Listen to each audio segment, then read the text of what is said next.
ми текна на татко ми джамбас, како ја спушта мајка ми со ковчегот и како зема земја од тоа купчето и вака ја фрла земјата и вака се поднаведна на тоа и само вака каже: "И шо ќе правам сега ја без тебе?" Неверојатно. 27 години ја тажеше мајка ми. Разбирате ли вие, 20... Сеќавам дека еднаш му понудив карти за опера, некој гостуваше, што он го знае, да оди со една негова комшивка на која и почина мажот неколку години претходно, кој исто така беше музичар и тие се познаваа. Таа прифати од прва, со маестрото иде на опера, срам да ти е, ми рече.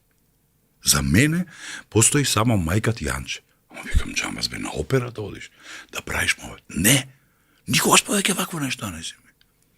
Разбираш? Да. И мислам дека мајка ми и татко ми беа многу блиску до тоа. И сега, откако умре стариот, со сестра ми се спакувавме во некои кутии, чепркам по тие кутиите, но немам снага баш и храброст премногу, една по една ги отворам во една кутија.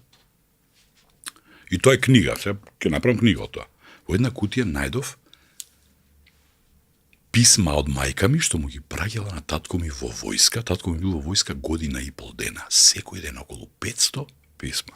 Љубов моја. Денес е четврток, тој. Јас направив манџа за татко ми, сега кидам на проба во театарот. На целиот живот нивни во година и пол, во 500 Па, 500 писма не се лажираат. Ти можеш да излажираш едно, две или 5. 500 писма не може да се излажира.